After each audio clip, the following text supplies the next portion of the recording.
and welcome back to the Mighty Misfit Menagerie, or... Cast. Excellent. Tonight we're going to be doing another episode of Rime of the Frostmaiden. Who wants to tell me what happened on last week's fun-filled Yeti-tastic episode? Rio? I said nose goes. Does that mean you want to go? No. But Rio, we saw you put your hand up to volunteer. Hang on 2 seconds. I'm bringing it up. All the attention to yourself. Is it episode 3, part 2, Biba? Yes. Okay. Tempest anchors Z and Altus as they search the snow for Finnick and Quill. Fortunately, the two are recovered quickly, and the party moves further up in search for a good place to rest. They discover a prone form on a path, which turns out to be Garrett, gravely wounded but alive. While tending to Garrett, 2 crag cats attack the group but are dispatched. Altus gives Garrett a healing potion, and he's able to share some of the details of his own. You gave another dude a healing potion? What is it with you and wasting healing potions? Being good aligned is rough, guys. We were attacked by Yetis, and one of his party was killed. Oh, no, they were attacked by Yetis. Perlu, the halfling, was attacked, and the tiefling fled, and also the Goliath died. Garrett beseeches the group to continue on so they may find the missing members, and they agree. Finnick has Jesker surveil the area, and they soon know the location of the Yeti cave. After climbing a particularly dangerous part of the mountain, the group, exhausted in more ways than one, decides to stop for the night. So that's when we rested the first time, so we're down exhaustion. The next morning, the group moves on. Jesker spots the Yeti down the mountain hunting, while the cave lies further up from the group. Quill carefully ventures into the cave and soon finds a mother Yeti watching over her child play with a terrified halfling female. Upon hearing a planned diversion, the mother Yeti charges towards the mouth of the cave, the remaining party members allowing Quill access to the child. When Mom realizes the trick, she tries to head back to her baby, but is shoved to her death. Corpses and skeletons litter the cave, including some fresher bodies donning the shield dwarf helm. The group leverages the child to narrowly escape the father Yeti, just returning home from his hunt, and head further up the mountain. At the peak, there's a ruined campsite and a still form that turns out to be the frozen body of the dwarf who the other party was looking for, and the tiefling. Upon discovering that name, your druid buddy is not there. Oh, Yamanartak. That one took me a while. Finnick turns desolate. The group descends the mountain without incident, which, thanks for that, by the way, Coulter. It was great that there was no incident. Then we all wake up still on top of the mountain. It was all a dream. Don't say things like that. No, we wake up in the Yeti cave, of course. Little did you know, we're not doing Rime of the Frostmaiden. We're doing Forever on Kelvin's Cairn. Yay! All right, so bright and early in the morning, all of you awaken after having spent another night at the Northern Lights. First thing, Garrett and Perlu decide to depart to try to get back home as quickly as possible. Garrett not wanting Keegan to worry any more than he already has. And of course, just missing being home. Perlu is having a little bit of a harder time, having lost everybody that she came here with. But she bucks up after deciding that this is probably the last adventuring she's going to be doing, and decides that she's going to rest in the 10 towns for a while before deciding whether or not she's going to leave. And with their departure, what do we have you all doing? I rolled a 12 and a 10 for my portent. Excellent.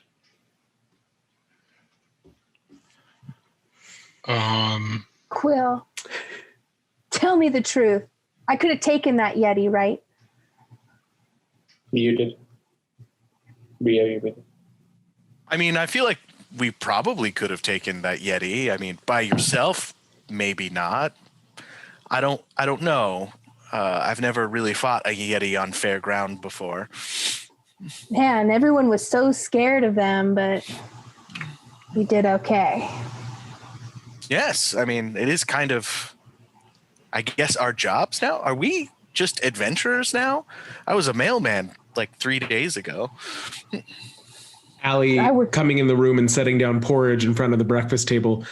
Well, if you fought Yetis up on Calvin's Cairn, I think that you might be considered adventurers at this point. Is that a bad thing? No, it sounds terrifying, though.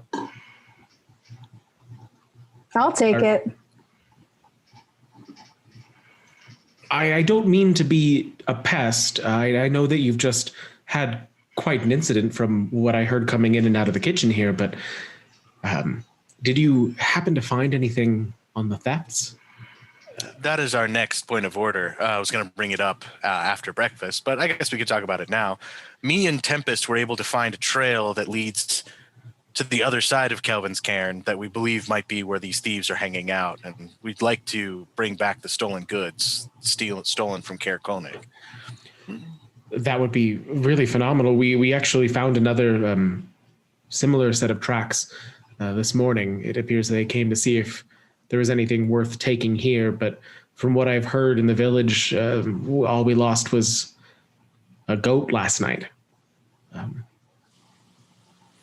Luckily not one of ours, but I of course feel terrible for the townsfolk that did lose it. Your city lord is good for nothing. Nothing. Can't even protect the goats. Trovis has seen better days, that's for certain. But this winter's been hard on everyone. Well, Master, if it's all right with you, and that's what me and my sister would like to do, is go after these thieves. Just reading, taking notes from the spell book that I got on the top of the cairn. Whatever you want to do. Yes. At this point, I've put my book down and I look over. Tempest, when did you and Tranquil go in and look into these robberies? The other night when we were here, Finnick and I shared a lovely aged bottle. Never mind, we were here, and I thought you guys went up to your room. We snuck out. Well, one can never get you for being dishonest. I have no reason to lie to you about that now. Maybe at the time. But we didn't end up killing anybody. We tried. You had me at you didn't kill anybody, but you lost me at tried. You tried to kill somebody, Tranquil? Well, the thief. We tried to kill the thief. We just couldn't find him. Finnick, are you hearing any of this? No, yes. Terrible business. Yes, yeah. I don't think Finnick really cares. I see that now. Finnick's the one who taught me magic so I could kill people. Why would he care? You know, I thought you think you know somebody, and then you just learn more and more. Anyways. To be fair, we're not talking about innocent people. We're talking about thieves who are stealing from poor people. There's a code. You steal from rich people, not poor people. While I wholeheartedly agree, I just have trouble with killing so easily. But maybe that's naivety speaking. Judgment will pass. You know what?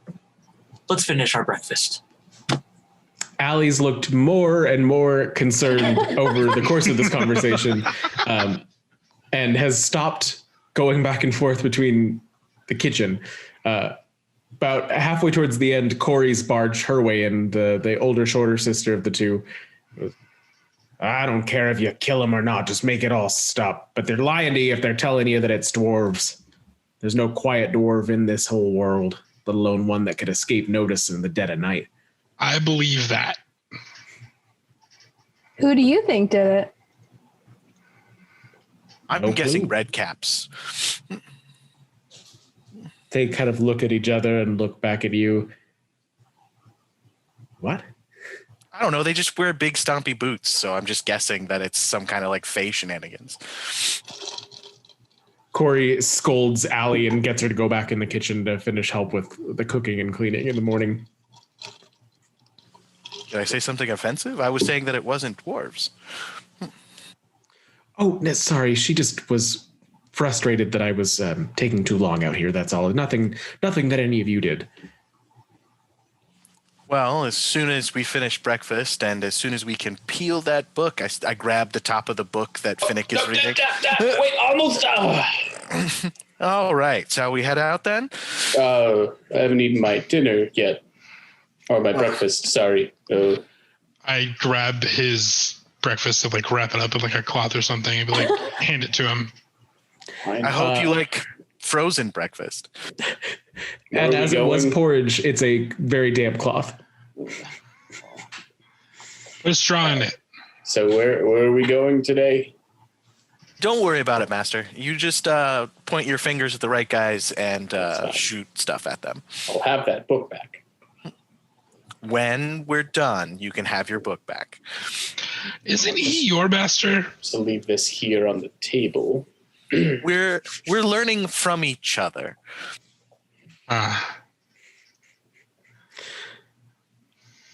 Well, are you all planning to head out into the morning then? Yeah. Let's do it. Indeed. The town looks nearly unchanged from the last time that you saw it. It's clear that even the snowdrifts are in the same places. So few people have had a need to venture out of their homes, aside from the few fishermen that still try to make it through the icy water. You see a candle burn down in the town speaker's window, but other than that, the town still looks like it's fairly closed for the day.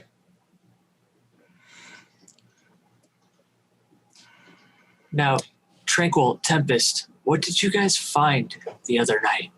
Tracks. Tracks. Where did they lead? North, and I kind of like indicate where the tracks were. Okay. Paint me a bit. Don't actually do that literally, but describe to me, if you can, what exactly we found. I was a little red-nosed that night. I stomp my boot deep into the snow and then stomp again and then point at it. Tracks. Okay. And I point in the direction again. Tracks. Tempest, will you help me out here? I don't know how to talk to him. We're going to follow tracks north and see if we find something. Red caps? I'm betting red caps. I turn to Tempest and I say, yes, Tempest, I know. He needs to work on his communication, his interpersonal. Let's go find where those tracks lead. You have to understand, we really, really hate rich people. Okay? So this is personal. Okay, it might be more personal than I have realized. If there's dealings from the town, they're probably not that rich, though. You never know. Rich people are always the first person to steal from poor people. Trust me, I know. And just to kind of give everybody a refresher, because I know it's been a while since you've been in this town, the theory that all of the townsfolk were working on was that based on the size and shape of the boots, they thought that it was dwarves from the Dwarven Valley that were going hungry, that were stealing like ale and goats and different things from the town. Which is why the lantern being taken was kind of weird. But we've proven that the tracks don't lead towards the Dwarven Valley. That's true. Could our goblin prints similar? Ooh, goblins wearing stilts with fake boots on them. That would work. Oh, God. So do we want to try and see if we could get on the trail? Yes, sir. Allie did tell you that they had found new tracks leading from the back of the inn the night before. So you could either go for those or see about the goat tracks. I want to go after goat tracks. That sounds pretty fun. So go ahead and roll a perception. Me? Whoever wants to try and find them. I'll roll one for Jesker. I'll send him up, see if he can identify where these tracks are going or what they are. 15? Okay. 32. Hey, in the midst of breakfast and all of this, we've done our mage armor casting, right? Now, I think that took 3 hours, so I'd say between breakfast and this, you can get 2 of them in, but not all 3 at this point. I'll do me and Z, and then I'll grab Master on the way. Okay. I'm just making a point that we've pointed that out. Given the town... Go ahead. Sorry, if we spent 2 hours waiting on the casting of the spell, I would have copied Tensor's floating disk into my spellbook. Great. Deduct your gold accordingly, and you're all good. Given that it's such a tiny place, and I will go ahead and move our map over because I just realized we're still on the big boy map and not on Caer-Konig. But I'm a big boy. I deserve the big boy map. I'm a big kid now. So given that it's such a small town, even though Jester gets distracted for a moment, all 3 of you are able to easily see that there is what looks like it should have been an animal pen outside of one of the houses with hay and whatnot in the yard, some of it covered in snow, that is empty with its paddock door open. In -40, they keep their animals outside in -40? It's an inside-outside kind of thing, but these ones should have been outside by morning. We're keeping this goat. He is abused. We're going to need to get a bigger place if we're going to start building a farm like you're talking about here, yo. We have money now. I can afford it. I don't. Wow. If you approach the paddock that is open, there are very clear 2 sets of boot prints like you saw the night prior, as well as a set of goat prints that lead right outside and then stop. So goat did not travel further than that unless it was carried. But you do have the 2 dwarf-looking boots that you can follow. I'm going to activate my new warlock ability and detect magic on the footprints. I will smack him on the head because he did not cast it like a wizard. No magic. Okay, just assume that that's constantly up because I can cast it at will now. So Okay, great. Warlock with joys. Yeah, it's they're not magical as far as you can tell. I mean, if there was magic made around them, you don't know, but they weren't made by magical means. Well, definitely goblins on stilts with fake boots. The prints lead from where the paddock was, which is around here, not too far from the inn, to the back door of the inn, like they described, and then they end up following north, like the ones you saw before had. The game's afoot, and I mush my dogs. Literally. What game? So, I'll okay, bet you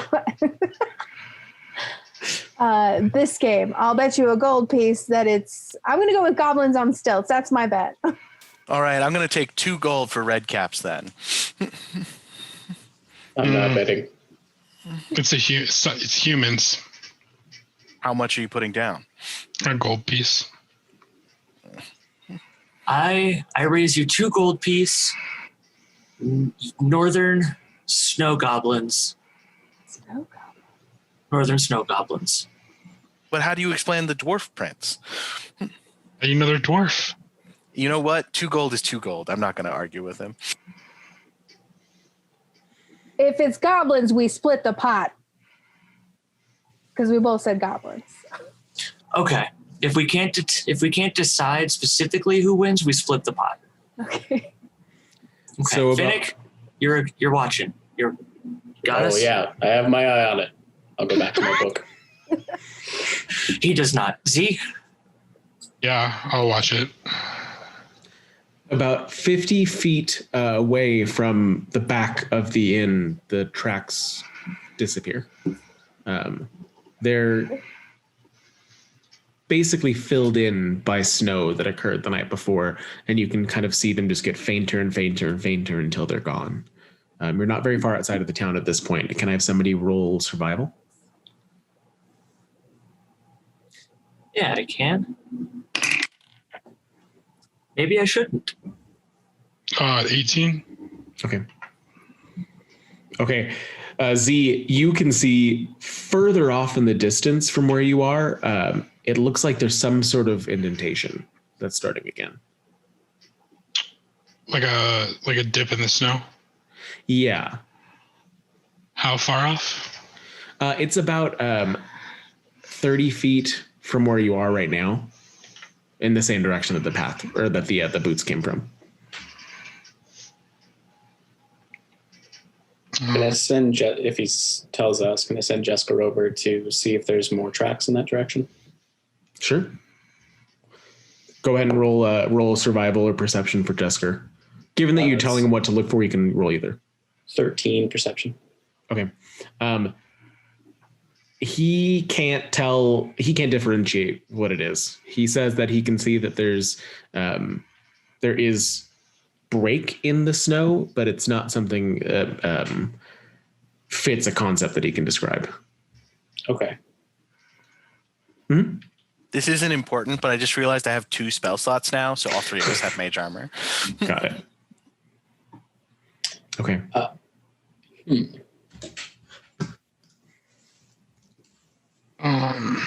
Well, should we go investigate it? Yeah, I think so. What do we know of this land? Like, this is all kind of uncharted tundra now, or do we know of any landmarks? So on your left, if you're heading north, is Calvin's Cairn. So you're still kind of in the foothills of it, being this close to the town, and that takes up that entire view from where you are. Ahead of you, though, is just more flat tundra like you had between the other towns, except for that you know that there's no towns beyond it, at least as far as have been charted. Approaching the other tracks that he had a difficult time describing, you can see that there's large footprints of some kind. And then you see a short distance away from there are 2 more long lines that lead into the snow. So like drag. Sorry, go ahead. I point at the big tracks. Do you think it's a Yeti? If people want to roll survival to try and figure out what it is, or nature to try to figure out what it is, you're welcome to. I would love to. And the lines are drag marks. Would you characterize them as drag marks? They definitely look familiar to something that y'all have created. What are the 15. Okay. It seems like it's an ogre dragging a dog sled. An ogre, you say? Who had ogre? No, We don't know if that's actually what it is yet. These tracks are much bigger than the dwarven tracks from before. Sorry, say that again? These tracks are much larger than the dwarven tracks from before. Yeah, okay. Yeah, this is not... No. An ogre dragging a dog sled is an ogre worth investigating to me, I always say. Agreed. I mean, have you ever met an ogre? I've seen some things, Quill. An ogre specifically? I'm going to turn and start following the tracks. Oh, mysterious like. I'll follow right behind him, yeah. Are you taking the dog sled, or are you all going by foot? I mean, we'll take the dog sled. Might as well, yeah. I scoop them up as we rush past. So from where you go, now that you all can see what they are, and they're pretty clear over here, which makes it seem like they're more recent than the other ones. They travel about a mile, so it takes you roughly an hour outside of town, and they seem like they almost curve with the foothills of Kelvin's Cairn as they start heading north and then slowly begin turning west as you go further and further out. After that hour, though, they fade. It's not entirely clear if there was maybe an avalanche on this side of the mountain that came down low enough to cover them. The ground's not super disturbed, but they're gone. Is anything else disturbed? Is there any like broken shrubbery or anything, or is it just flat tundra? Out here, snow? it's just flat snow. Just the mountain and flat snow. Well, did anyone have magically disappearing ogre? No, but red caps can like turn invisible. I'm still not convinced you win. Their feet wouldn't suddenly not make tracks. But they're invisible, so why would they leave tracks? It's Just because this you thing can't see called them doesn't mean physics, they don't where have weight. snow still pushes down. They took off their heavy boots and lightly walked across the top of the snow. And How their much- feet didn't freeze. How much time has passed? It's taken you an hour to get to this point. Can I have a group survival check?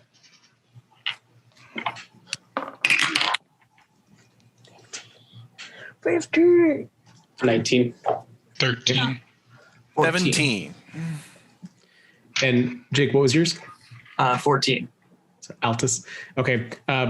Yeah. So Z and Altus get into a more philosophical discussion about surviving in the cold and how the tracks could have disappeared. But as the rest of you argue about the disappearance of redcaps, you pick up that there are slight indentations.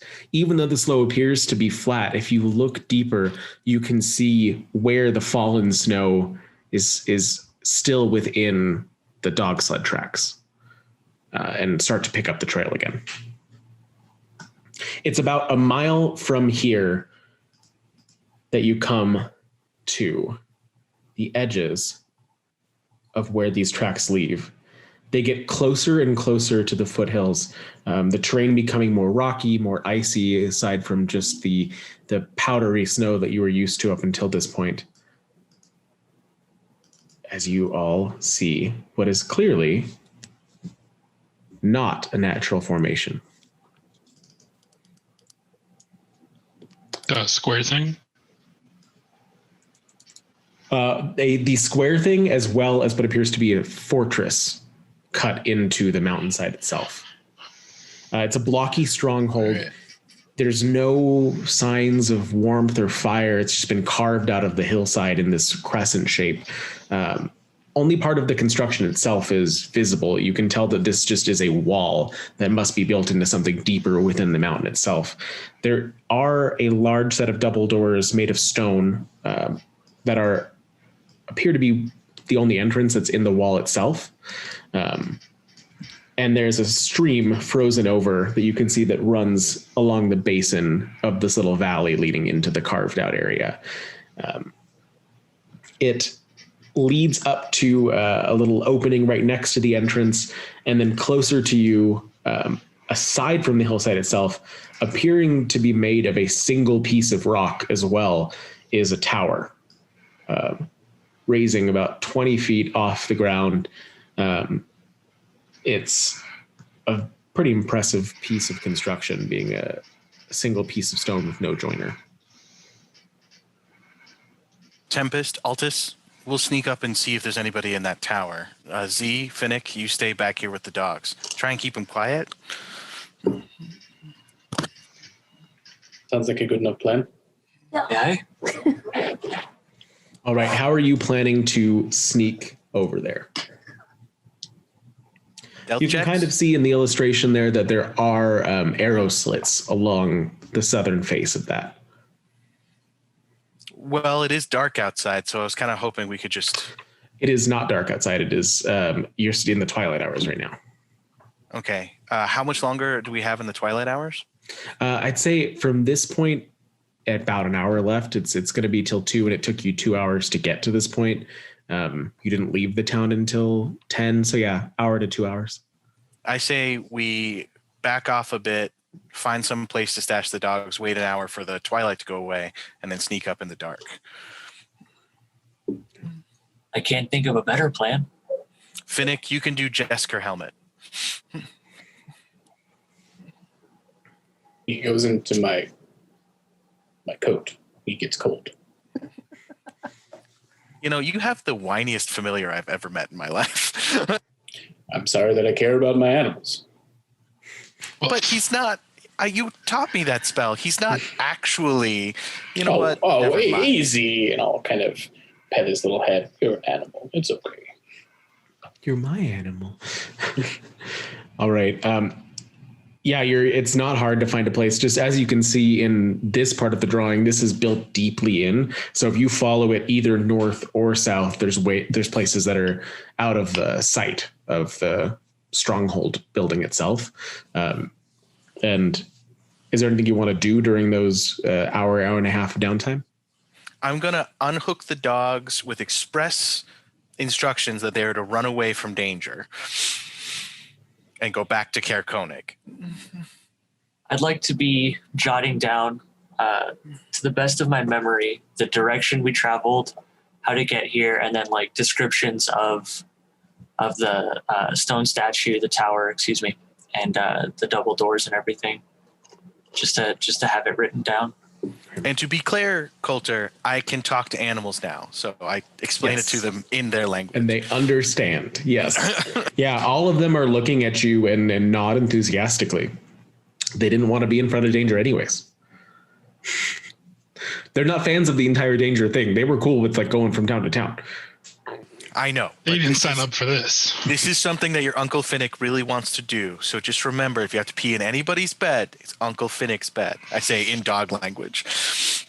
One of them barks and does a circle as they all kind of huddle around the actual sled for warmth together.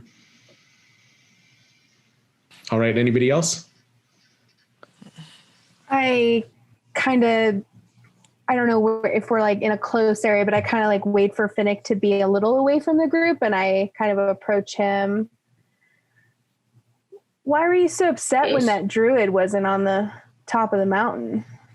Close my book. Well, we have business together, so I was hoping to meet her again and discuss our business, but alas, that didn't happen. So we move on. What business? Seemed really personal. It is very personal. Thank you.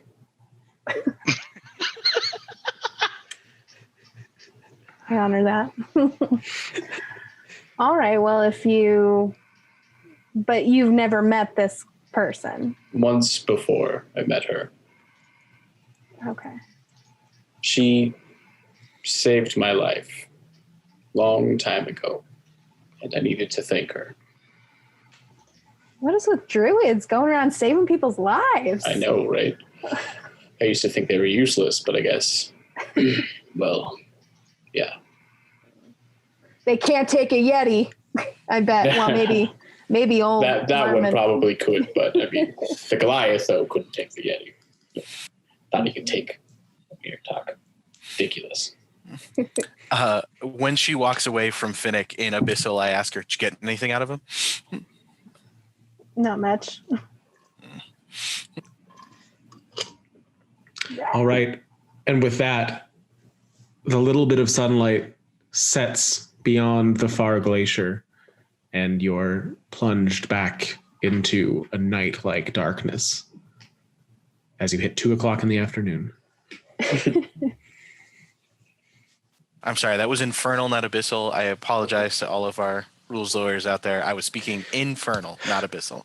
Continuity. I was going to say, I thought I didn't understand what you were saying normally. So I need a stealth roll and a perception check for whoever is planning on approaching.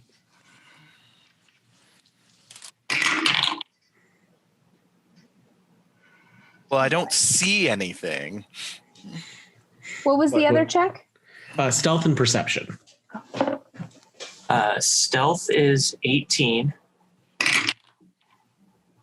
perception was 6. Nice. Okay. I got Okay. perception 6, stealth 19. Okay. Stealth 7. 16, perception 14. Okay. Are we all going up? I thought you were staying back with Yeah. Finnick. Oh, are we? Oh, Me and sorry. I Z, thought yeah. you'd said we were going all. Never mind. I got a 7 perception and an 18 stealth. Jeez, everybody's real bad at looking for stuff, but real good at being quiet about it. Can I send Jesker with them, just on one of their shoulders, so Sure. I can like see what's going on, and also like I can alert Z if anything happens. Okay. His perception is 10, so nothing too crazy. Okay. You can see, based on where you've seen the openings in the stone, that the only two real like stealthy ways to get closer to it are going to be taking that frozen stream as that's cut deeper into the rocks, or trying to go along this northern cliff face as it's below most of the openings. I kind of want to go and check out the tower anyway, so that sounds fine. Okay. With the stealth that you have, it's not too difficult to make your way around the tower. From behind the tower itself, you can't see any connection between the tower and the main structure. It's just a standalone, basically, in front of everything else. Getting closer to where the stone becomes carved visibly, there are 3 barred windows 15 feet off of the ground, so above your heads that you can walk underneath. How far are you planning on going? So this is the tower? This is the tower here. So, I but I'm kinda saying... make- Go ahead. Well, I was just going to offer to, like boost you up so you can look in one of these windows. Well, I'm trying to figure out, are these the windows at the tower? Because I wanted to look inside the tower. Is that possible? Oh, no, the tower has arrow slits on the southern side. Can you kind of see where the openings are? Those are all arrow slits. But no entrance? No, No entrance. no doors, just the arrow slits, and no bridge to the main structure. Okay, then we'll go with plan B. You boost me up. I'll look in the arrow slits. Okay. Okay, so you will have to roll another stealth. Where are the arrow slits? So do you see where all like the slits are on the building? Right No, here. Yeah. I'm sorry. The ones we're looking in. Oh, sorry. Whichever ones you'd like to. Oh, so we are at the tower. I'm so confused. Yeah. So I had thought you were moving closer to the main structure, so I was describing those parts.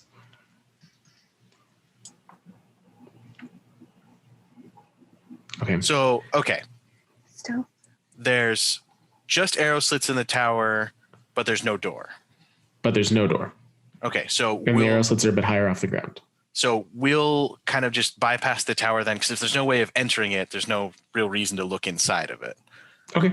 So then if you're doing that, then you can keep your original stealth roll, making your way along that northern cliff side. Yeah.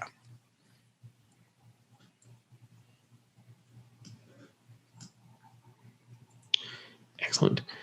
So yeah, as I said, there's 3 about 10-foot wide, 5-foot tall rectangular openings in that face above the ground, all blocked by bars. Sorry in advance to all the viewers. This map is insanely massive. It's a And very so big map. It's going to be very interesting for your viewing pleasure, but Yes. I'm trying. Hey, And I Tempest, realize you that I wanna- don't think you can see this. I'm going to reveal a little extra. Tempest, you want to grab your token and bring it over to us over here? Oh, sorry.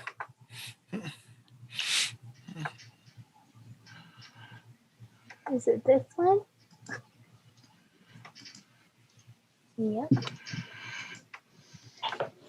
So those are the 2 massive stone doors that you see. Okay. But over here where we are, there's windows? Yes, there's windows about 15 feet above the base of this cavern.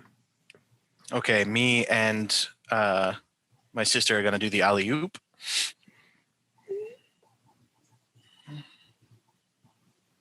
All right, Okay. can I get a stealth check for that? Shirty dirty. 18 again.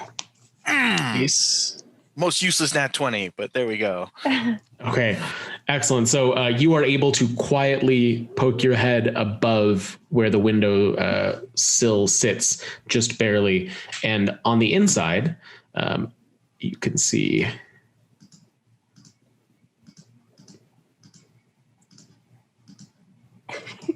this room with a female Duragar. She is looking out the next window over from where you're standing, surveying the valley floor, appears to be on watch. The room itself is very sparse, nearly empty. There's snow drifts in the corners of the room that are blown in from these barred windows. And that is all. I kind of whispered to Jesker in bird language, "Go get Finnick." Are you staying up or do you get down?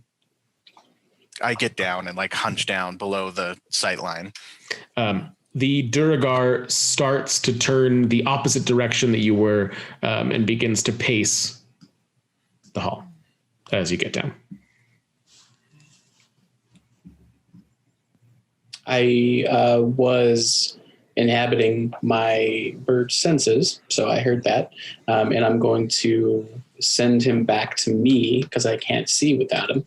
And then hopefully me and Z can have a good stealth to get over there.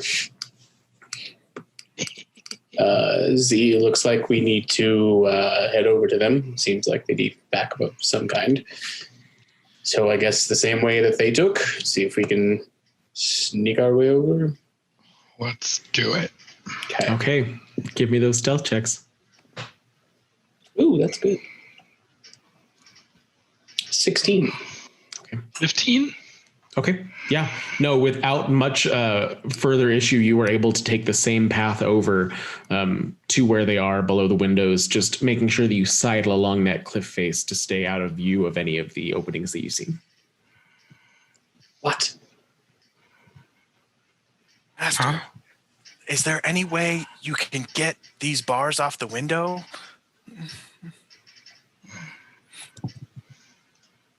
Like maybe a bar removal spell? Don't be an idiot. Why are there no useful spells? I could try to burn through them. That's going to take a long time. Probably wouldn't work. I can make them scared. That's ridiculous. That's not going to work either. No, I don't have any way to get through them. Do you think we can get to? Are they wide enough we can weasel through them? What did you see, Tranquil? Well, first off, no one wins the bet because no one bet dwarves. So it's a dwarf. Second of all, I mean... That tavern girl, she messed us up. I'm just saying, if any of them are wearing red hats, I'm still going to count it for me winning. But no, I call bullshit. What? We can talk about this later. Worry about the money later. Anyway, I saw one. It was a female, I think. It's hard to tell.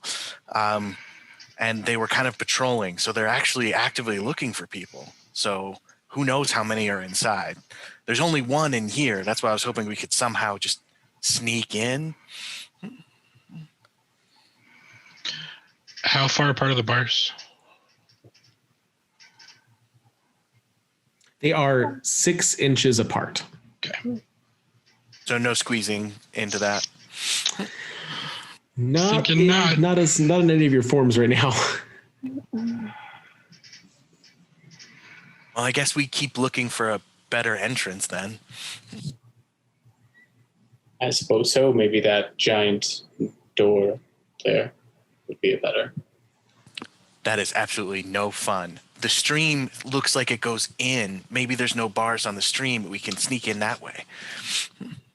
But it's frozen over. But it's not going to fill the whole tunnel. Just trust me. All right, fine. I can't believe I'm saying this for the second time in just a mere couple of days, but I agree with Tranquil. I think he's got the best idea. You need to stop making a habit of that. I do. You're correct. I really appreciate your support, Altus. You are a fantastic human/genius. Enough brown nose. Let's go. Okay, so you want to follow the river? Well, I see that little indentation where the river goes in. I want to see if there's bars on that. Okay. As you approach it, there are no bars. It is just a small culvert into a tunnel. So the river has a natural hewn tunnel around it. Okay, but we can enter that way? Yeah, you can crawl through it. Big enough for us to crawl through? Okay. Yeah. Say half elf sized? It is about 5 feet wide, about maybe 3 feet tall. So you'd have to crawl at first, but you don't know what it looks like beyond that. So I'll go first. And Hank, you might want to move your token. Before anyone goes in, can I send Jessica in maybe like 200, 300 yards down just to see if there's anything weird? Yeah, totally. If you send Jesker in ahead, he kind of has to walk because there's not enough space for him to actually spread his wings out. It's dark and cold, and he can see a slight shaft of different darkness. It's not light, but there's definitely something streaming in from above, and there appears to be the base of a well. Okay. Like it goes into the base of a well? Yeah. Okay. So the stream continues on beyond the well into the mountain itself, but there is an opening above Jesker that would go up into a room. Okay. I'll relay that to everybody. Right, looks like we're climbing, and we're so good at that. Yippee. All right, I guess there's no preamble. Let's get in it. Tempest, you go first, and I hand her my rope, and maybe throw down a rope for the rest of us. Will do. Okay, so Tempest, as you climb in, reaching where the well is, it's not hard to see where the opening of the actual carved space is, but reaching up into it, the walls of it are slick with ice. So they are not scalable just by using hands. What about with a climber's kit? Do you have a climber's kit on you? Yeah. That's what I just gave her. Yeah. Excellent. Did I say rope? I meant the climber's kit and rope. With the climber's kit, it is scalable on the inside. Give me a stealth check with disadvantage if you're still trying to stealth. I can see that. Ooh, 4. Okay. Give me an acrobatics or an athletics check. What, athletics? Or acrobatics, either or. Oh, okay. But it still not a disadvantage, right? Not a disadvantage. Oh God. Okay, that's 7. Okay. I'm not at my best form right now. So as you strike into the side of this the ice with the climber's kit, a chunk of it cracks and falls to the ground, shattering against the river below it that's still frozen. You hear the sound of something rattling metal, and then and then as soon as you hear that bleeding sound, there's a roar of something that sounds off. It's like an ogre, but not quite right. Oh, I want to get at that monster. Keep climbing. What's the diameter of this well that we're ascending? It is 5 feet side to side. Okay. Is it safe to say that we can all move to kind of like single file underneath the well so that when she gets up, we can all just follow her? Mm. And then how far up is it? Sorry, I don't know if you said it. 10 feet. 10 feet up? Okay. Mm. It's 10 feet up, you say? Yes. And there's no like bars over the well? No. Mm-mm. Anybody that's trying to go up the well with non-magical means will need to make an athletics or acrobatics check, but otherwise you're good. Okay, does it seem particularly difficult to get up with an acrobatics check? Well, I mean, I would have already laid like the studs Right. or whatever, right? Petons. Yeah, do you want like a scale of 1 to 20? Yeah, maybe. I mean, Yeah. I would say I can't tell you that until you try it. okay. But Tempest was able to make it up. With my 7. Yeah. So, I mean, it was stat easy anyway. You said athletics or acrobatics, right? Yes. Oh, thank And goodness. Tempest, if you are peeking over the sides here, let me show you what you can see.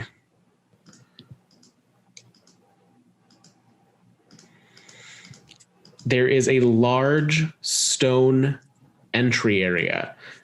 You can see that there is a drawbridge that looks like it could be drawn up in case of a siege, but is presently down, leading to those large stone doors. And you see a rotting ogre in a cage. It looks to be dead for a moment as you see chunks of flesh missing and pieces of it frozen with frostbite. And then as it starts to growl again, the goats begin to bleat, and it reaches out to try and grab one of them, but it can't reach through the bars as both of them are in adjacent cages. Every time that it reaches, both of the goats scurry to the other side and press against the wall of the cage, trying to get as far away from it as possible.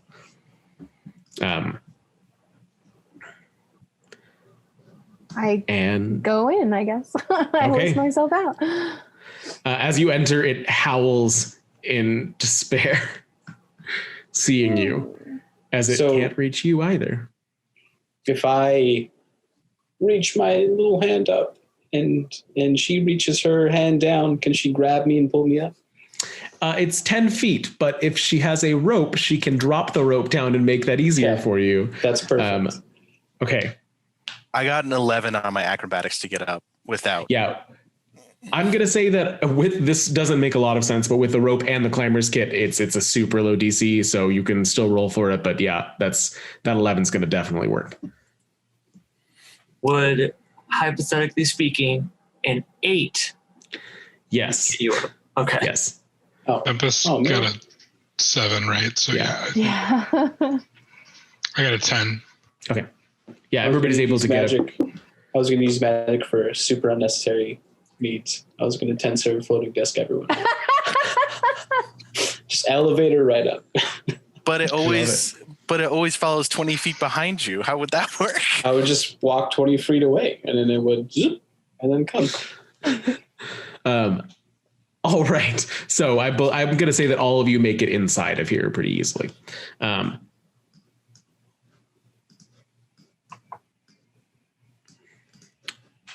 Okay.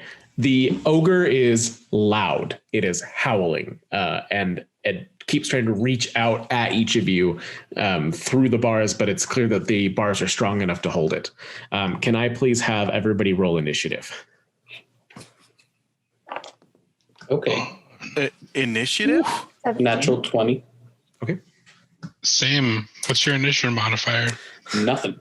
He has a ranged attack. You bastard. This happened last time. I got a dirty 20. 22. Jeez, what is everybody doing? Okay. What do we get for Tempest and Altus? 17. Cool. 5. Cleric pulling up strong. I have my good rolls and my bad rolls, okay? He was the last. I'm saying every time. Yeah, no, He was last one out of the well. Leave him alone. Poor guy. no.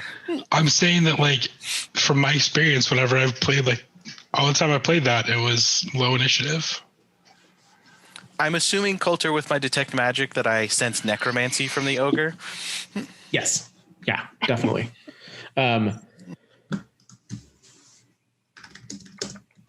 And I have to tell Hank something privately, Z something privately.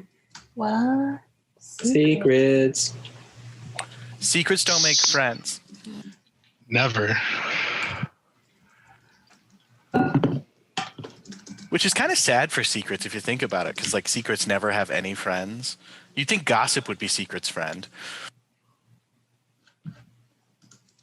They were friends at once, but then gossip just told gossip about secrets to other people, and secrets didn't like it. All right. So, Z, what are you doing? You're up first. We decided we're all up out of this by now, right? Yes. Yeah. Okay. That was when the ogre really started going nuts and howling. Like it was mournfully howling at first, but it's getting bad now. I'm going to take a wild guess and say people know we're here, guys, so we should probably figure out what we're doing. Saving the goats. Is that really our goal right now? That why we came to find the stolen goods. The goats are stolen. We're in combat. Do we know who We don't know fighting? we're in combat necessarily. Okay. No magic music turned on. Z, why do you think that people know we're here? Just a feeling. With the ogre screaming like that, and we're not that far away from other people, I'm going to assume... Do we want to disappear for a second? Then we can gauge their response. Combat is 6 seconds, so you've exercised your talking time for this round. Z, your action? Nothing. Okay. Finnick? I will cast Rope Trick. Okay. So a length of a rope. I touch it, it goes to the sky and opens up a portal that up to 8 creatures can go into, and it is invisible to those outside. And it leaves the rope, correct? Hanging? And then we could pull it up once everyone is inside. Yep. So Excellent. I'll do that and use my move handy. to go up. Climb up. Excellent. Tranquil? I will follow Finnick and go up the rope. Tempest? I follow. Okay. Altus? I'm going. Is the ogre we can see is like undead and dying and like in horrible agony, right? I mean, I don't know if you can tell its pain condition, but it's definitely not happy, and does have chunks of flesh missing. But it looks like it's undead and being tortured and just not in a good spot, right? Yeah. Okay. I don't have detect magic going, but I'm wondering if like would I be able to derive from seeing it. Altus is going to cast Toll the Dead on the ogre. It must succeed a wisdom saving throw or take 1d12 necrotic damage. And I want to put this thing out of its misery. It needs to stop screaming and it needs to meet its judgment. It got a 17 on its saving throw. Well, I think that saves. Yeah. So do you want to use your movement or is there anything else you want to do? No, I'm going to use my movement and go up, but I'm not happy about it. The ogre stops howling for a moment and just looks confused and like locks eyes with you and then starts howling even louder. I turn to Tempest and Infernal and go, he's going to get us killed. It doesn't count as a kill if it's in a cage. No, I meant us kill. He's going to get, yeah. I see you're focused.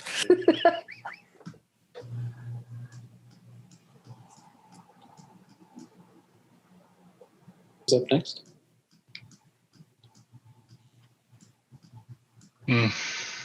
Okay. And you can see through this rope trick to double check? We can see out of it. They can't see in it. Yep. You see the same Duragar that Tempest Tranquil described in that overlook area come bursting through the door, axe at the ready, looking around and trying to figure out what happened. Well, he definitely sees Z. Z, you didn't go up into the rope trick? It wasn't cast when I had my turn. Okay. That's going to bring us back to Z.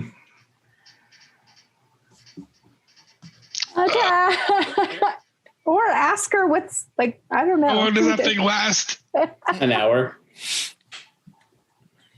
Oof. Z, play the Yuan-Ti card. Yuan-Ti are an evil race, just like the Drogar. And say what? See, that was your goat, maybe. Or take it out and hide in the rope trick. Okay, let's try to take it out then.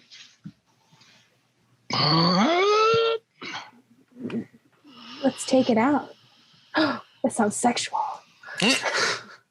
Let's whip it out. Okay. Can I get? This is a horrible saving throw to make this thing do. Can I get a Constitution saving throw? That is a 19. Actually, it got a 10 on it. Oh, It got a 10 on it it. got a fucking Yeah. 10. Fuck yeah. So that means, oh shit. That's 18 thunder damage, please. Okay. Oh, thunder damage. That's still up, I'm assuming. It is still up, but it is definitely bloodied.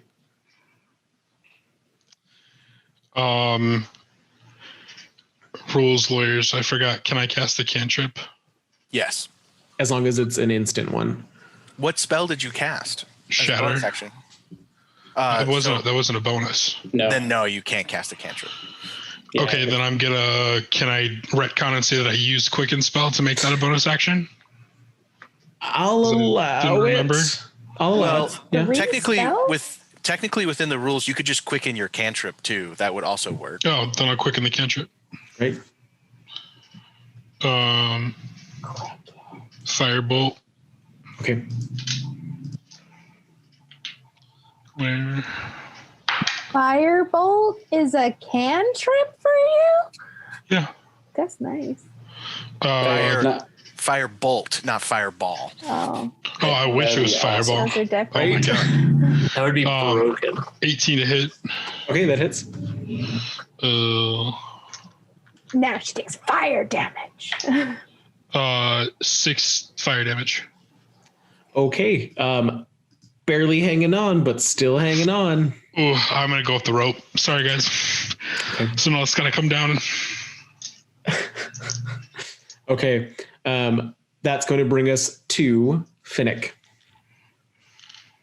Oh, me. I'll pop down out of the rope trick and firebolt him. Okay. That's a 22 to hit. That hits. And that does 4 damage. And the Duragar is out. Okay.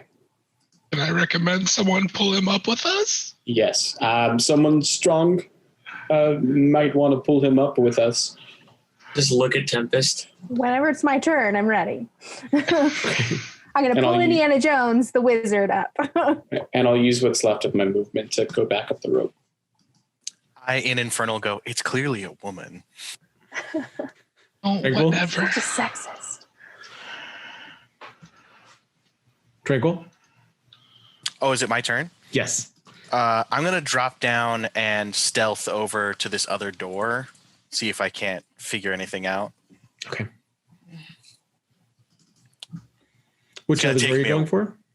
This one over here. Okay. Because there was no other entrances in this room, right? Because I looked in.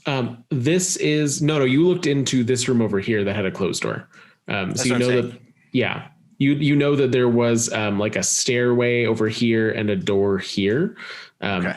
And then what you can see is that there's a door here, and then there's a room that goes over here that's hard to see from where you are, Okay. but it extends back further.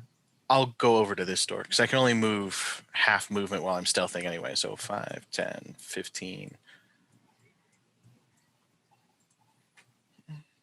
But don't Okay.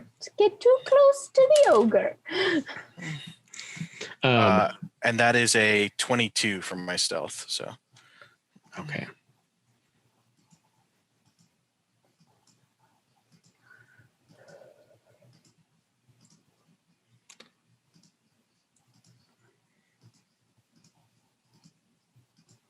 All right. There's a room beyond it, and you can see that there appear to be 2 doorways into a further room. Both of them are just openings in the stone itself. I kind of hand gesture over to my master and like, Yes. are you messaging? Yes. There's another door further down with 2 doors. You guys figure out that Druagar. I'm going to try and see inside. We could probably just leave him, if we can pull him up, leave him in the rope trick, and then we can all further stealth. Yeah, I'm just going to scout ahead. Okay. Be careful. I'm always careful. The ogre continues to howl. I'll keep checking in with you. Okay, that'll bring us to Tempest. I drop down, grab the Duragar's body, and I guess I sling it over one arm, and I don't know, can I one-handed climb this rope with feet? You can you can make an acrobatics or athletics check to do that. Okay. It's my favorite check tonight, apparently. That and survival. Oh, 19. Nice. Okay, yeah. Yeah, you're able to pull it up there with you. I'll push it to the side. Okay. Put it on the ground. What is Altus going to do? Finnick already pushed the body off to the side. Mm-hmm. Right. I'm going to go kneel at it. Hoisted it up. I'm going to go kneel at the body and with my back to everybody, make it look like I'm saying some sort of prayer, but I'm going to search the body. Oh. Okay. Sneaky. If you find any gemstones. No, I'm just kidding. Yeah, you can go ahead and roll to search. What kind of check? Investigation. Okay. That's a 1. Ooh. It's carrying a pick. Can't really see anything else. Okay. On it. It's so hard to tell with all those pockets, you know? What's in Not them? for nothing, but rope trick filled with explosives would be the perfect ambush trap. Okay. That'll bring us to not you guys. So everyone's in the rope trick except for Tranquil, yes? Hmm? Okay. All right, that brings us back to Z. I'd probably go over to Altus and say, hey, have you searched that body yet? And try to search it. Okay. I say, no, not yet. 16. Okay, 16. You can see that it's carrying a war pick and a set of javelins. It doesn't appear to be carrying any coin on it whatsoever, but there is a strange black crystal in one of its pockets. There's a small sliver of a black crystal. I grab the crystal. I ask Tempest if she has any use for javelins. Oh, I'll take them. Hand those to her, and I'm assuming no one needs a pick. Finnick? I will pop my head out of the extra dimensional space that I have created, and I will message Tranquil. Quill, are you okay? Yes, I'm fine. Okay. Just checking. I told you I'd check on you. Okay. Ed, is that the end of your action? And then I'll pull my head back in. And that brings us to Quill. Pull up the rope. Up, down, up, down, up, down. I'm going to keep sneaky boying along. 5, 10, 15. Sneaky. 10. Well, I'm actually going to go here. Okay.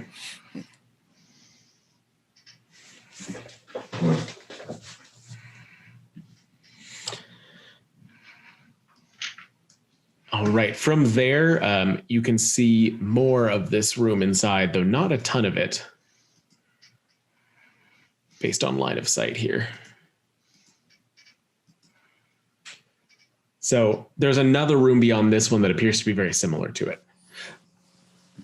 What's the little ninja symbol on your token? Because I'm stealthing. You didn't show me that in the tutorial. That'll bring us down to Tempest.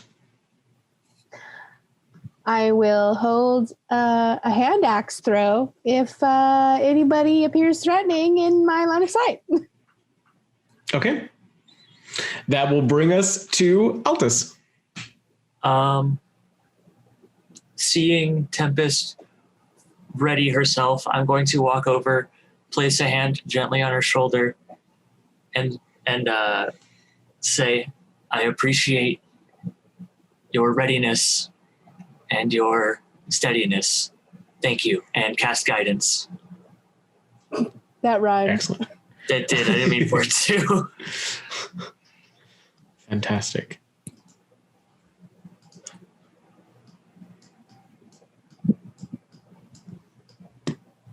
Oh, they're coming. Where are they coming from? Oh, he coming. Loudy coming. 2 more Duragar sprint into the room. And is anybody outside of the thing besides? Okay, excellent. Other than Tranquil in the ropes up. Okay, and they still come into the room. What you can see from where you're standing is that they look very confused, and that will bring us to Z.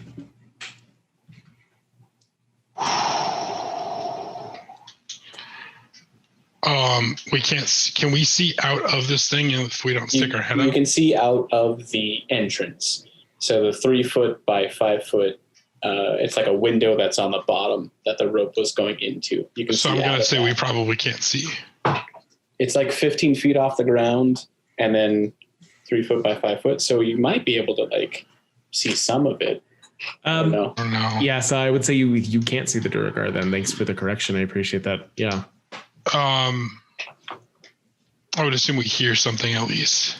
Yeah, it's a loud. I mean, it's a big empty space made of stone, so things make noise if they're not trying to be quiet. And does the ogre react to their appearance? Yeah, the ogre immediately is turning at them and like reaching through the bars as if it's trying to get to them as well. It seems like it reacts to any motion without much discretion. I'm going to hold a firebolt if they look up and see us. Okay. I don't know if you can't cast spells out of it or into it. Oh, gotcha. Then I am doing absolutely nothing. Yeah, and a regular attacks can't either. So the hand axe can't go through the entrance to attack. Got it. We'd have to be out of it. Okay, cool. Yep. Yeah, I'm doing nothing. Okay. That will bring us down to Finnick. Not knowing they're there, I'm popping my head out. And I'm going to say, Quill! Through message. Yeah, as you pop your head out... as you pop your head out, you now see 2 very shocked and confused Duragar that are looking from the ogre up to the head that just popped out of nowhere. I'll say, quit. Shit. And then I'll go back in. I return message. Master, there's 2 Duragar in the entrance lobby. I was waiting for you to message without sticking your head out. Shut up. I couldn't do it between the extra dimensional space. And I'll pull up the rope, and then I'll tell everybody there are 2 Duragar that might have or might not have seen me. You didn't hear those? That's the thing. You can't hear outside of this. This is another dimension. It's fine. Oh, I get it now. Okay, got it. Okay, understood. That might have heard you? They did, or might have they genuinely might have? No, might have they did. They definitely saw me. Yeah. Tranquil. Is it possible to sleight of hand / stealth cast a spell? No, not unless you're a sorcerer.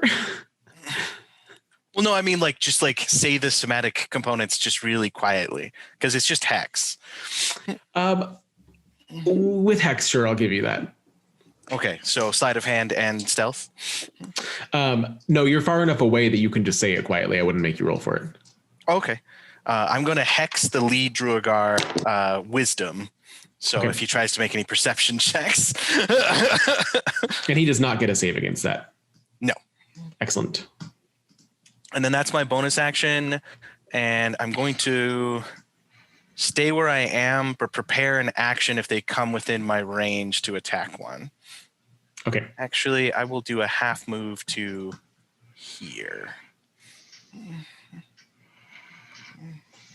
Excellent. That will bring us down to Tempest.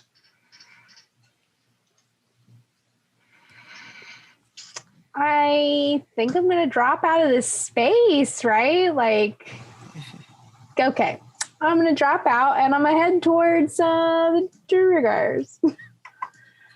I'm going to go across. Let's see. I was right here, so we'll say it was right here maybe. 5, 10. Well, we've kind of established that the drop point is here, so you could start from Altus's square. Okay. 5, 10. I can jump over this gap onto the drawbridge. Is that jumpable, or do I need to go around? Yeah, it's only It's only 5 feet. 5 You could feet. jump it. Okay, so 5, 10, 15, 20, 25, 30. Oh, I'm ready.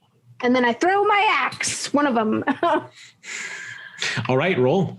That is going to be... Did she mention that she's raging? Are they 10 feet away from me? No, they're way more No. than that. Okay. Yeah. All right. Oh, God. Not one. I lose it. There's an axe. It hits the side of the opening here and tumbles down below the drawbridge. That's all. All right. That will I bring rage, us. and now I rage, I guess. That'll bring us to Altus.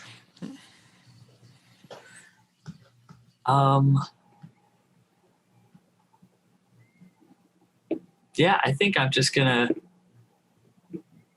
ready myself for the mayhem that's about to come. Okay.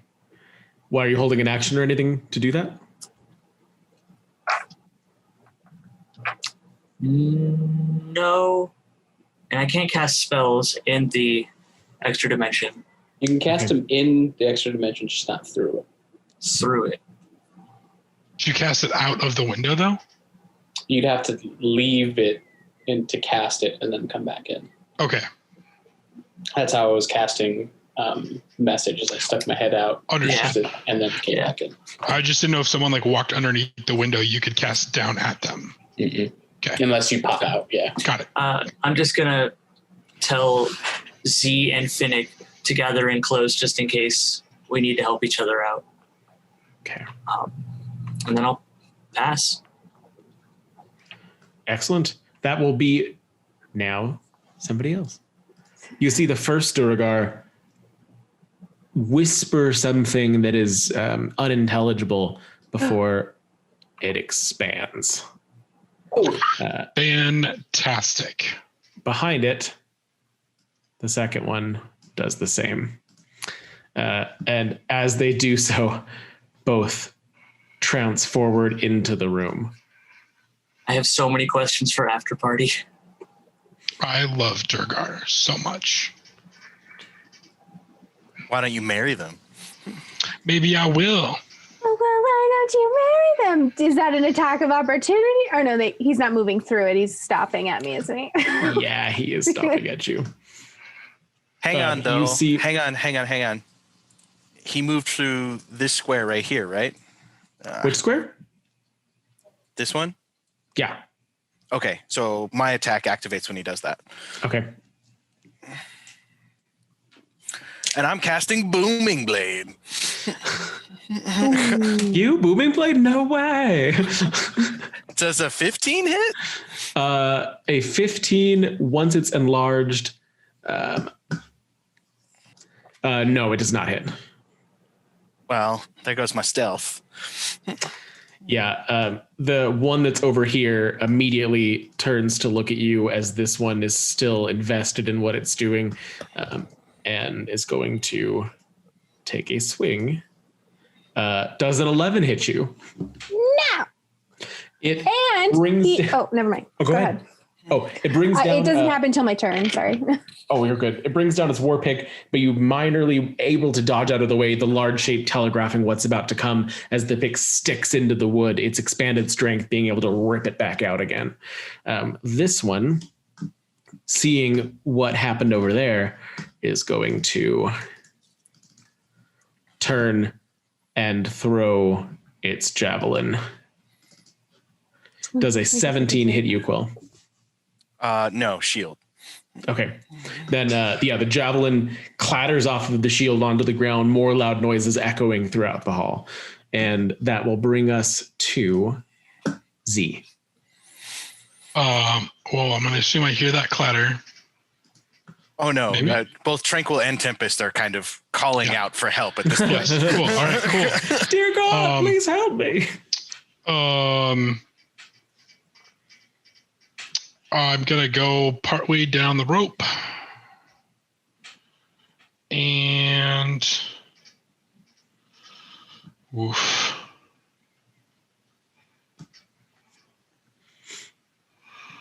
I'm going to cast Chaos Bolt at this gentleman here. If it'll let me click where. Oh, I can't click on Zoom. I got to click on Roll20. So smart, Hank. So smart. Okay. Go ahead. That's a 19 to hit. That'll hit. This is also a first level spell, so if you want me to roll. I would like, yeah, of course I would. Oh, God. This is a confined space, Hank. No, I'm not in it. Oh, that's true. I came down. Can't cast through it. Oh, so close. That's not a 1, so we're okay. Okay. So then 2d8.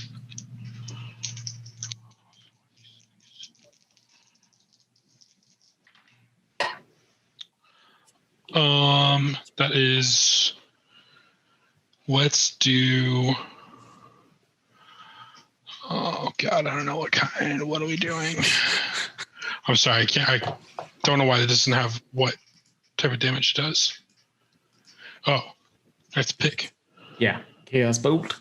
Okay. 13 acid. Excellent. All right. It is immediately bloodied as And then I go back up. In the midst trying to still attack you. And this lasts for an hour, correct? Thank you. That'll bring us down to Finnick. I hate to be that guy, but Finnick pulled up the rope on one of his turns. You'd have to drop off the rope and then pull it back up again. Yeah. What kind of action is that? I mean, that's Just a I free would action, call that a right? free action, yeah. Yeah. Well, then okay. when he dropped down, he dropped the rope down. He pulled it back up with him. Oh. Yeah, but it's a free action, no big deal. Finnick? I will drop out of this nice, safe, very climate-controlled space, and I will cast. Finally warm. I will cast Mind Spike on this gentleman here. Excellent. So I need it to make a Wisdom save, please. 18. I hate you so very much because that definitely You're beats real me. smart. All right. Is there anything else you can do? Or does Mind Spike have any after effects? I think it takes maybe half damage, hopefully. Yeah, if it's not a cantrip.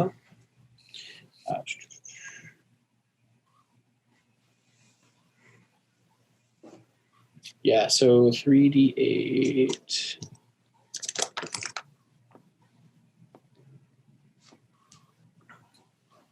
18 divided by 2 is what he takes. And then 9. no additional effects. Okay. Looks pissed, but that's it. That will bring us down to Tranquil. So freaking pissed.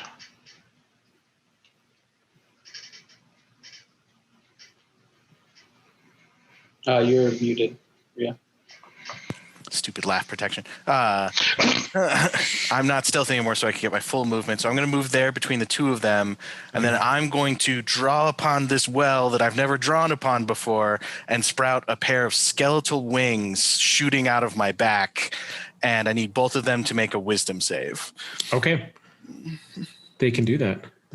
And one of them has text.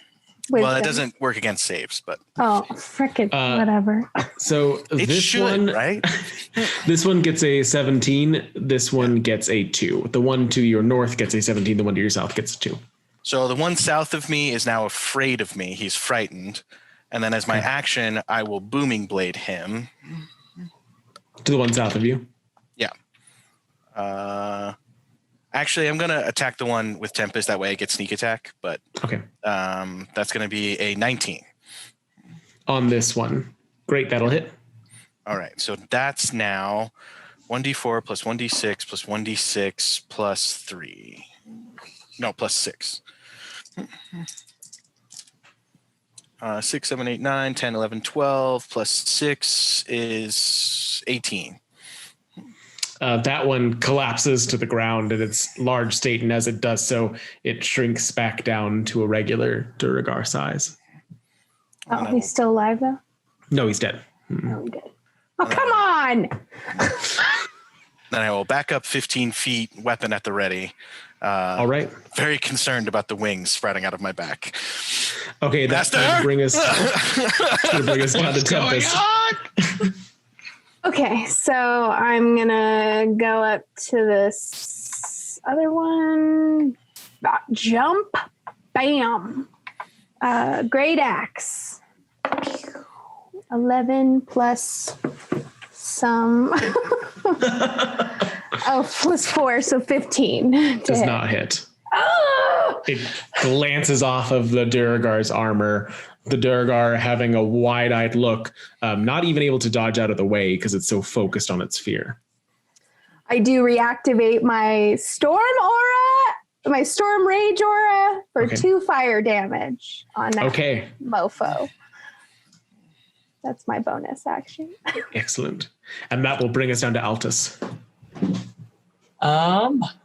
Okay. So what I'm going to do, I had a turn and then I started planning a different one because I thought the other one was going to die to Tempest, and it has not, thankfully. Whew. I'm going to drop down, and I'm going to need a little bit of clarification on how spiritual weapon works, because it says I make a melee spell attack, but it says its range is 60 feet. So you summon it within 60 feet of you, and then that weapon attacks as a bonus action. Okay. That's what I thought. So I'm going to drop down as my bonus action. I'm going to cast Spiritual Weapon.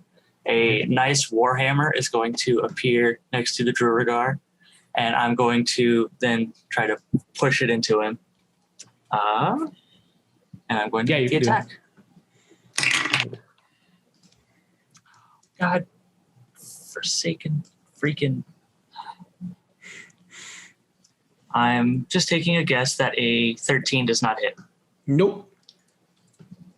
This was going to be such a cool turn. If I could just do things. Is there anything else you want to do, Altus, or is that that's it for Bud? Yeah, I'd also like to, after I miss with it, I'd like to just cast Crusader's Mantle, and anyone within 30 feet of me gets a bonus when they attack. Okay. So that's you, Finnick, and Z, if you'd like to drop down and help out. I put your aura on you, so anybody that you can see within that space gets the... I'm still on the ground, so I get it. Okay. All right. The Duragar, still in the midst of its fright, shrinks down and vanishes.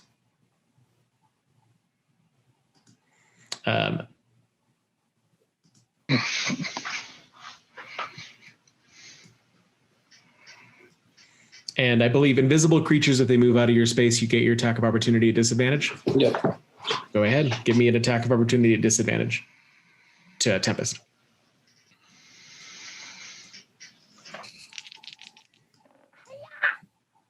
Okay, so that's, wow, I rolled 2 6s. Okay, so 6. You actually rolled a 12 on that one. Oh. Plus 4. But Okay, I was wondering if I still get that. So that's 16 then today. That hits. Yes. D12. 4 plus 4, 8. 8 damage. Okay. Yeah, you feel it connect, and then it slides away, and there's still blood on the edge of the axe as it was withdrawn, and it's no longer in front of you. And that will bring us to Z. I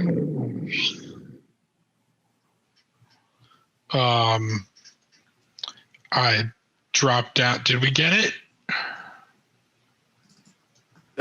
Well, to answer your question, do Druagar disappear when they die? I don't know. It's invisible. So gonna be ready. I don't. Do they? But it still bleeds. I'm just gonna stay down, but not do anything. Okay. Excellent. Finnick? I will. So we started there. 5, 10, 15, 20, 25, 30. Then. I'm sorry, Finnick, but I need you to make a wisdom save. Okay.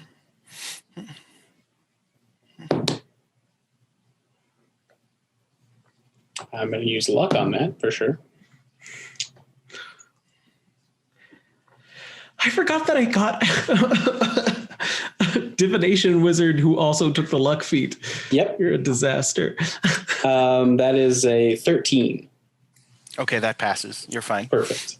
And then I will ditch effort, throw my ice knife as far as I can. Is there a door here? There is a door here.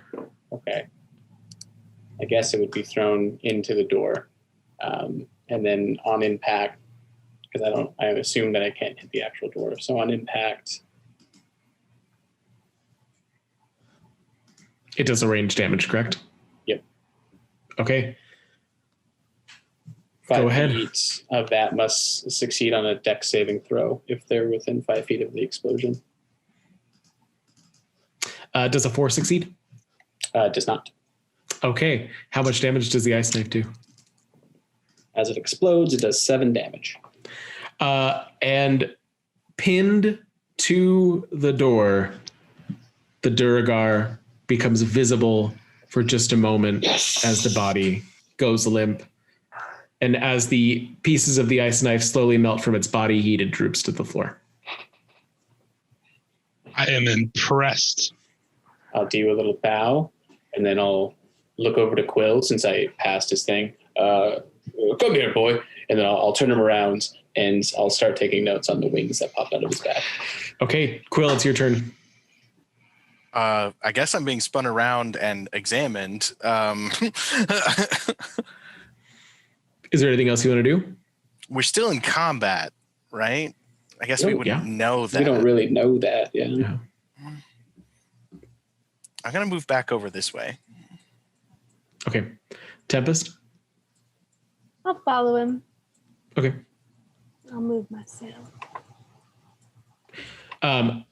Quill, how much movement do you have? I did a double move. Okay. As you enter into that room, you see that there is another Duragar who looks a little bit different than the rest of them, standing next to a lever. Got a He name. grins as you walk into the room and I will pulls the lever. bonus action hex her, though. Okay, go ahead. Yeah, that's totally cool. It's my Hexblade's curse. Name. Okay. Do I get a save or what's happening now? No, he pulls the lever, and behind the door itself, you see iron spikes from the floor and ceiling, creating a barrier that closes this room off from the room So behind like it. here and here. Yeah. Okay. That's not good. Yes. And can I get a a dex save. Wow, that's actually a really good roll. 21. Okay. Yeah, you are able to get out of the way of the spikes. And that's going to bring us to, after your double movement and bonus action, to Tempest. Hang on, I still had 5 feet left, so I'm going to move right there. Okay. Okay, so I was over here. I already had moved, but I'm maybe not moving that way in that way. So, where are you, Tranquil? You're in the room, and now It's we're now cut closed off. off. And we're cut I off. can't even see in. Yeah. You can see through gaps in the spikes if you come right Okay. after them, but they're not It's large just enough not- to move through. Okay. I just didn't know if it was like a solid door or if it was. No, there's like there are iron spikes that close together like Okay, that. cool. So they Okay, interlock. I go right up to the bars and do just a double movement to do that. Okay. Okay. That'll bring us down to Altus. I would like to use a free action to apologize to the viewers. The Crusader's Mantle's a level 3 spell, not a level 2 spell, so I don't have it yet. Luckily, have no it. one... I do have it? You are level 3. Why don't I have it? Okay, my apps are It's- being insane. It's a 3rd level spell, though, is what Yeah, he's saying. so it's a third level. Oh, it's spell, a you don't third get it. level, It's a- not a level it's a- 3. No. It's yeah, a you're third right. level spell. That's why You don't yeah. get it. So I don't have it like I thought. Okay. Luckily, no one's used it to inflict extra damage yet. So yeah, we'll just call that one off. Call that one off. I get a spell slot back. From our position, would Z and I have seen the bars close down? No, there is a wall blocking that. Okay. Right now, Tempest and Finnick would have seen it. Well, not having seen that, I think I would probably just move over to Finnick. And Once you move over there, you can now see it. then I can see it? Yeah. Okay. So I move 5, 10, 15. You still have your spiritual weapon, right? Yeah, it was still up over here.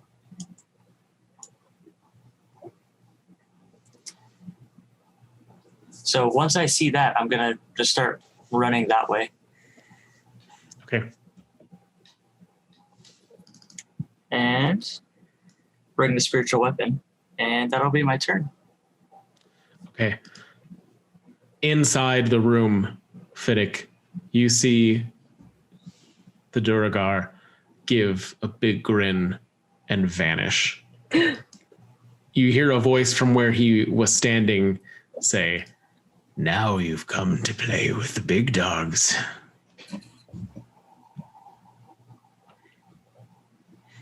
If he leaves within 10 feet of me, I do get an attack of opportunity. Within 10 feet. So here or here. Or here. I know what 10 feet looks like. Did he? No? I assume he would have said something if he did. All right. That will bring us over to Z. Well, I would start coming down this way and then probably see that and see Tempest there and probably run over there. Okay.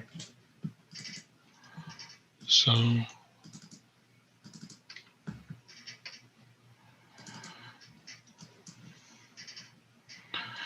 get about there.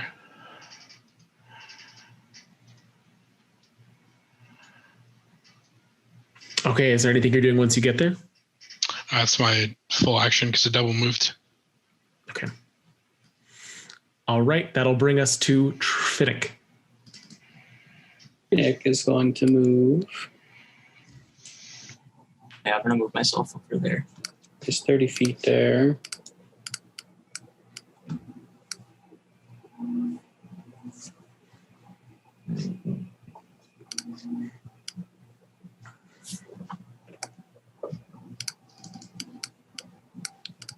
And he will...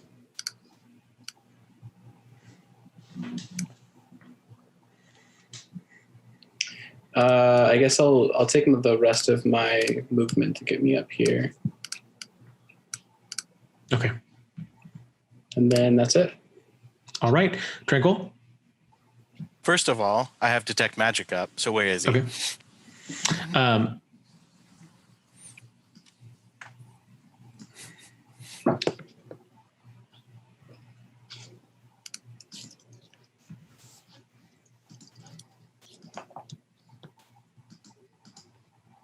Okay.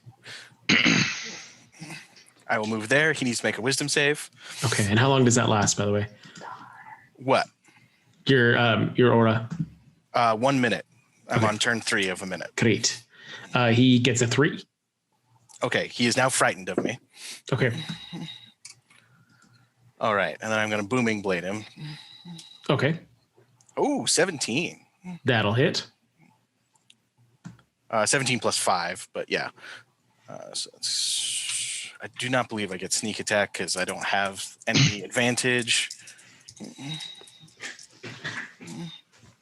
That's 6 plus 6 plus my proficiency modifier, 7, 8. So 12, 13, 14. He is immediately bloodied. And then I'll move back from him and go, big boys, you said? As he looks at you with hatred in his eyes, he says, you can't do this to me. Do you know who my father is? And he takes a step to get away from you into this corner. Hate to be that guy, but the viewers are going to be that guy. You can't detect magic in an invisible creature. I just looked it up, and Mythic Heroes changes the errata on that. Errata. We can come back to this. Yeah, Mythic Odyssey of Pharaohs. We can come back to that at a later date, perhaps in the after party. Okay. Thank you for calling it up. But he does take 7 thunder damage. Okay. As he steps back in rage, he looks even worse. And that is going to bring us down to Tempest. Do I get the sense that if I threw my axe at the lever, it would do anything? I mean, is it like, would that obviously not do anything? So you can't throw something through those. Oh, okay. Through the spikes, right. no. Yeah, they're too close together. All right. You want to attack the attack spikes? Then. Cool. Yeah, go ahead. 14 to 14? hit the spikes. It glances off of them, getting caught between two of them, but doesn't do any damage. No damage. Yeah, you can yank it back out, but you can see that nothing chipped away when you did that. Altus? The lever.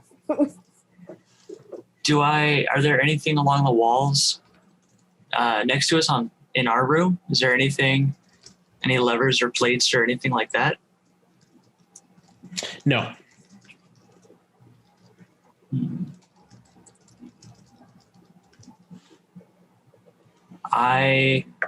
Seeing Tempest do that, I kind of panic.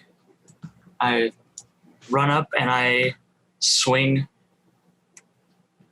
the rapier at Spikes and just try to Go help. for it.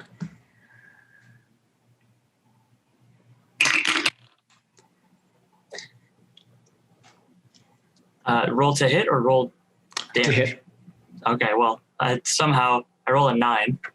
Yeah, no, you did the same thing that she did, where the spikes are just slightly rounded at the edges, and when you try and get it through, it rolls off of the edge, rolling between but not hitting anything. And that'll bring us to our gentleman here.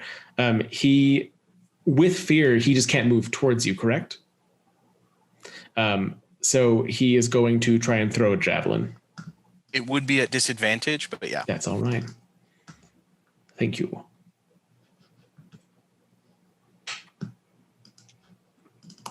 Does a 8 hit? No. No, he yells in fury as he misses and fumbles to grab another one of the javelins, and that'll bring us to Z. What's the gap between these bars? It's 6 inches, less than that.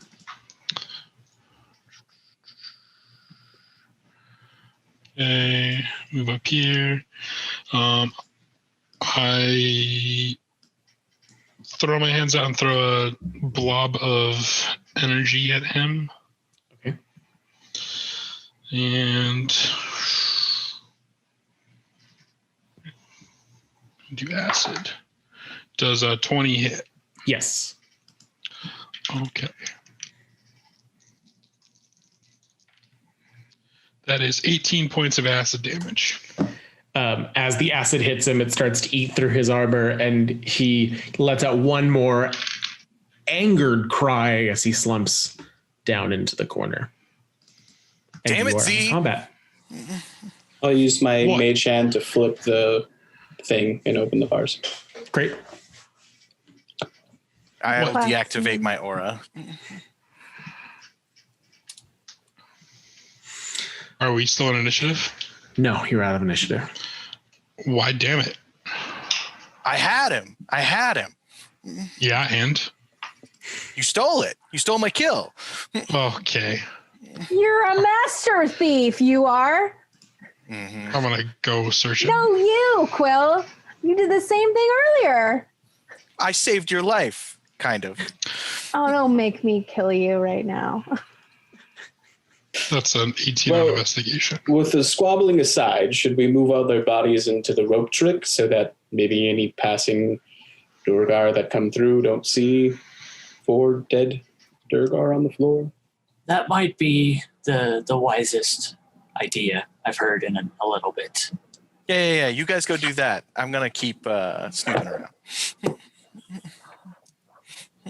I start gathering the bodies. Okay. All right. What are the rest of you doing? I know Tempest is gathering bodies. Crumbling. Actually, can I throw him down this thing under the drawbridge, or is that? That Yeah. could work too. Yeah, I'm you can gonna dump him down there. It's I'm 5 gonna foot. toss him down there instead. It's easier. Okay. All right. Is anybody helping her, or are the rest of you going with Tranquil? I'm going to be helping her, but I don't like it. I'm a little, you can see discomfort on my face. Excellent. I'll hug the two of you over here then. All right. The rest of you? Probably be over here. I tried doing the same thing, Hank. Tried touching the Zoom and not the actual 20. All right. And Z? So you're asking if we were helping. You got that I searched the bodies, yeah? You searched the bodies that were going to be thrown over? Yeah. Okay. So you're over here with them then? Yeah, I searched. Well, I assume that I searched the one dude before we moved them because I had gone over there. Okay. He is wearing a commander's uniform versus the other one seemed to be wearing just kind of neutral garments. Give me an investigation check. I got a 17. Thank you. He doesn't have much more on him than the rest of them did, but you see what looks to be a dagger made out of that same black crystalline material that you pulled a sliver of from the other Gurgar's pocket. I will grab that. Okay. All right. And then that leaves us to Tranquil, who wanted to explore further. Where do you want to go? This room beneath me. Okay.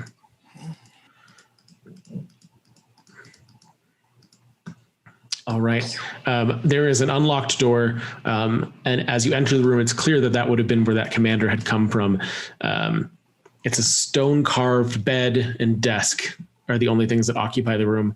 And you see on top of the desk are several shards of dark crystal, crumpled a piece of paper, burlap sack, and something glowing underneath the burlap sack.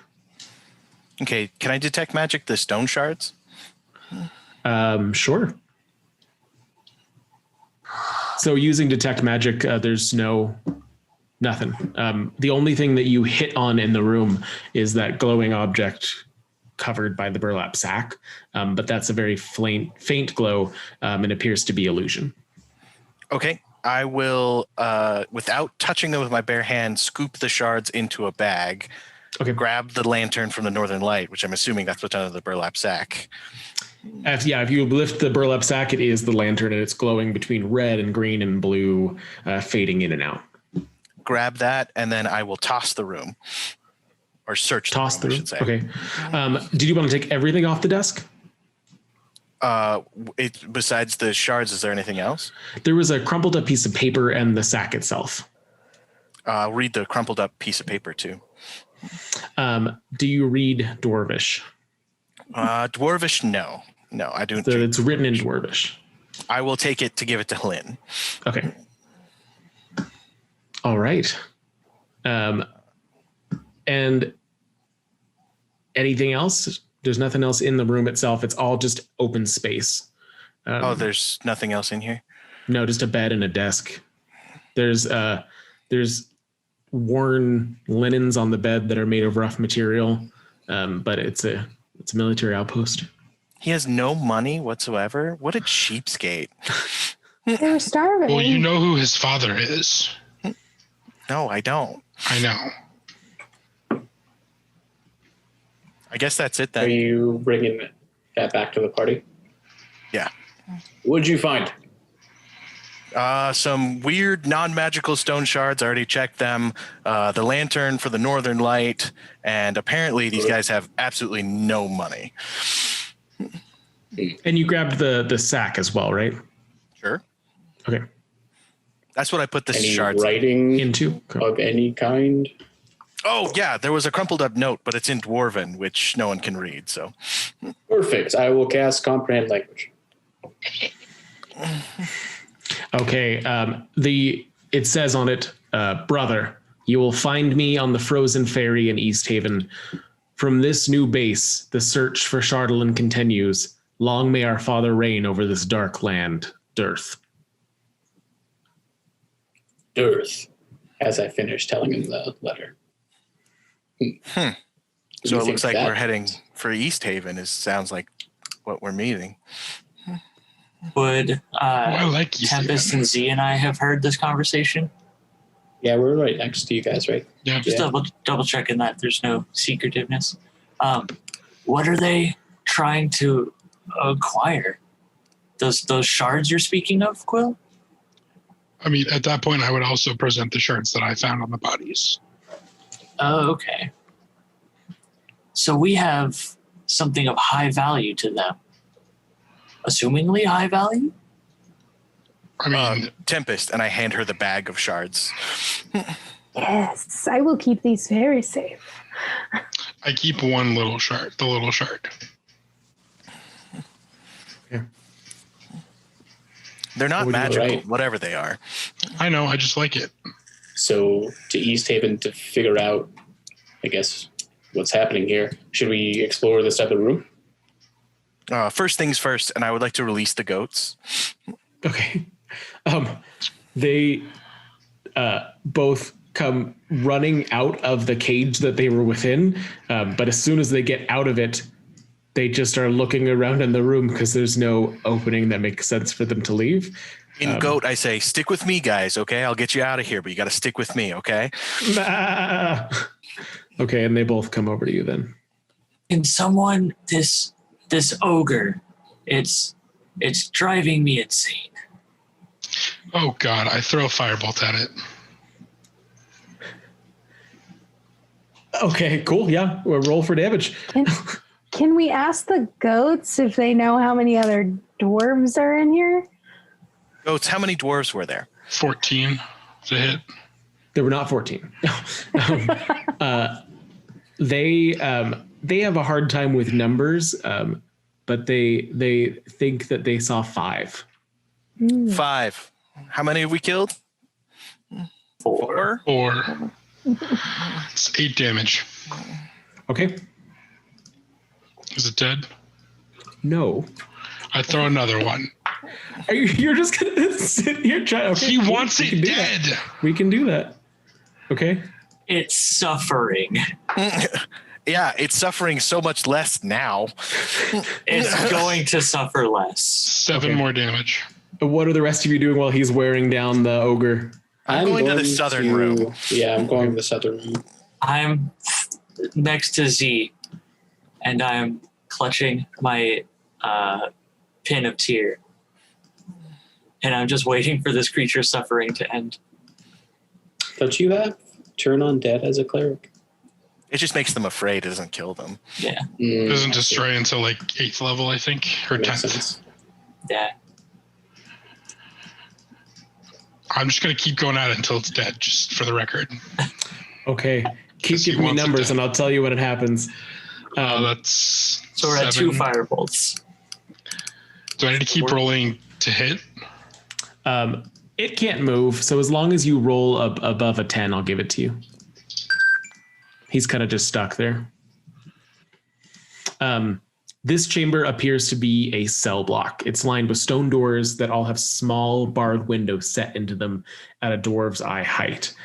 Snow and wind enter the room through a barred window in the northeast corner that looks out onto the canyon.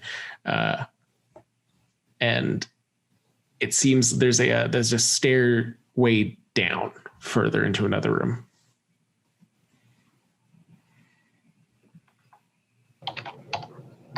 Who's inside of these?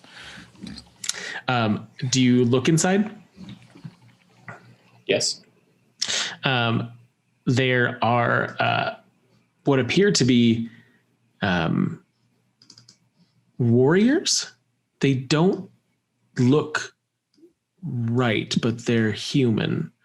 And What do you mean by don't look right? Detect magic. None of them have reacted to the motion of you all entering the room or the sound. As you look within one directly, it tries to rush the door. You hear all of the rest of them begin to react and make motion as well as they rush out of their cells, the doors flinging open. Oh no! And that's where we're going to end tonight. Thank you guys all so much for joining us. We were so excited to get another episode of Rime of the Frostmaiden in tonight. Let us know if you have any questions and comments. I know we had a lot of rules ups and downs this time, so we're going to talk about that in the after party and get some stuff sorted on our own, but please let us know if there's stuff that we missed. And we will come up with a tagline after we thank our patrons. Eventually. Yes. And Rio, who do we have to thank tonight? Well, you said I wouldn't have to do it specifically. Well, we only have the 2 shout outs. So I'm just going to shout her out again. Sparky, longtime friend of ours and the channel, and David Lugo also. Who is a longtime friend of mine. So thank you so much, David, for helping us out with this. We really appreciate it. Thank you, guys. Also, since we've never announced it, Coulter, when do our videos release? Right now, we are doing a schedule of every Tuesday morning. So you should see them sometime between, 10 and 2 on Tuesdays, the twilight hours, in 10 towns themselves. And if you like our content, please jump down into the links. Follow us on Patreon. For just $3 a month, you can become a patron, get access to the after parties where we talk about weird stuff that happened during the whole thing. Add us on Facebook. We have some real meme hounds in our Facebook. So if you like D&D D&D memes, our Facebook is very active with D&D memes in the bar and grill.